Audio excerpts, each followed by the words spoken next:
Good morning, dear colleagues. First of all, I would like to thank the organizing committee for the opportunity to speak today.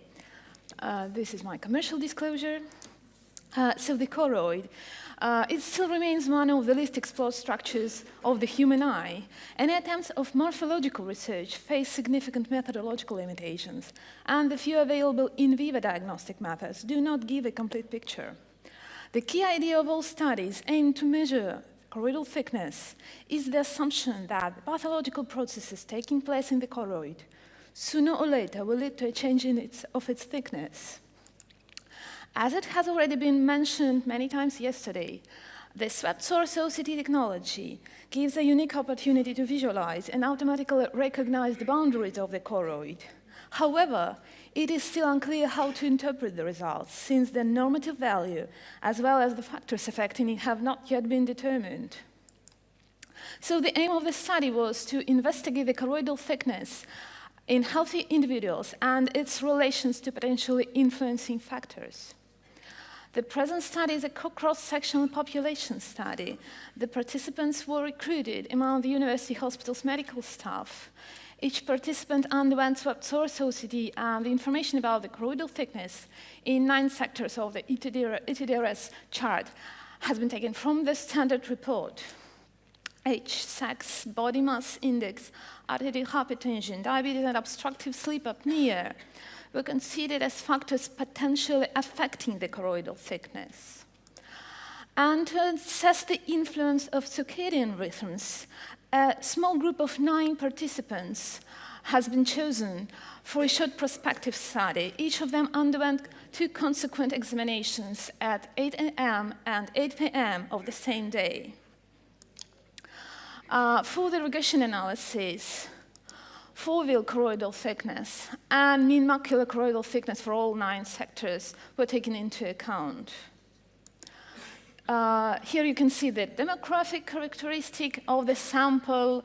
Participants' age ranged from 20 to 70 years old. So what we got, the thickest choroid was observed in the fovea and in superior and perifovea. The simple linear regression analysis did not reveal an association of foveal choroidal thickness and mean macular choroidal thickness with sex or refraction. But both foveal and mean macular choroidal thickness were negatively correlated with age and body mass index. If we plot a graph of the choroidal thickness in each of the 9 sectors of the macular zone of all the participants against body mass index, we will see that obesity is associated with thinner choroid. Each of the systemic diseases was associated with thinner choroid, both foveal and mean macular.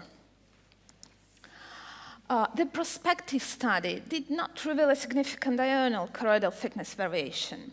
However, the greater amplitude of foveal choroidal thickness change was associated with thicker choroid, measured by both morning and or evening measurements.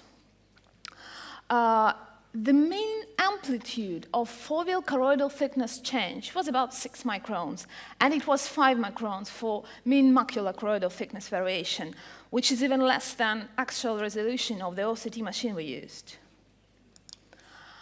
Furthermore, for 4 eyes, we performed an every-hour measurement, and again, haven't seen any significant variation. Among all systemic and ocular factors that have been added to the multiple regression analysis, only age and refraction were related to both foveal choroidal thickness and mean macular choroidal thickness. So to conclude, the present study describes the macular choroidal thickness topographic variation in healthy eyes. Taking into account the association with age, the only factor proved by both simple linear and multiple regression analysis, the results could be suggested as a so-called normal range choroidal thickness measured with swept source OCT in these 3 age groups, which you can see on the slide. And thank you for your attention.